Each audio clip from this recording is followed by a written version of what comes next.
Kaixo, ongi etorri jakindunara. Gaurko bideoan deskonposizio polinomikoari buruz egingo dugu. Zenbaki baten deskonposizio polinomikoa egiteko, zenbaki hori berrekizun 10 duten berreketak erabiliz adieraziko dugu. Dakizuenez, sistema martarrean, segun eta non kokatzen diren zenbakiak, zenbaki horiek edo zifra horiek balio bat edo bestea daukate. Adibidez, 3128 zenbakian, hiru honek edo hiru honen balioa 3000 da. Bataren balioa 100, biaren balioa 20, eta 8 unitateak direnez 8. Zenbaki guzti hauek berrekizuna 10 duten berreketen bidez adierazi ditzakegu. Zelan?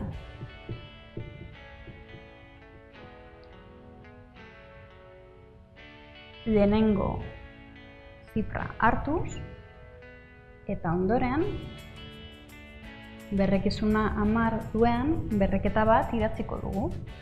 Zein izango da berreketa honen berretzailea? Zenbakiaren 0 kopurua, kasu honetan 3, bai?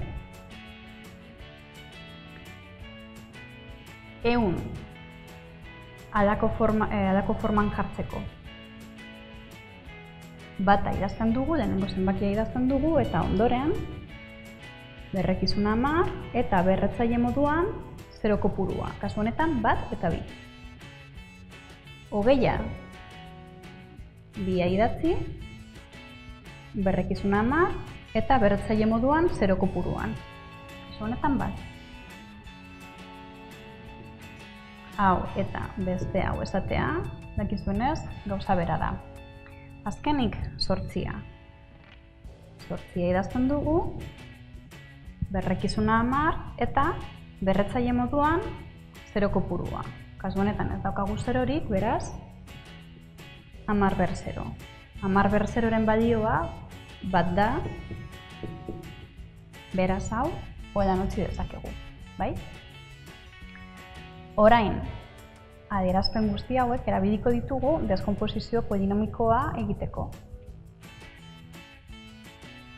3128 zenbaki horren deskonposizio polinomikoa zein izango litzateke. 3 bider 10 kubo gehi 1 bider 10 karratu edota 10 karratu gehi 2 bider 10 gehi 8.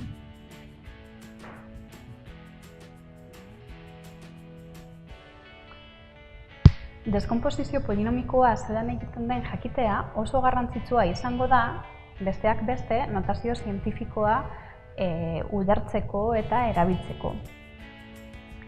Gaurkoz, hauxe izan da guztia. Gogoratu, web orria eden eta YouTubeen jarraitu jakintun.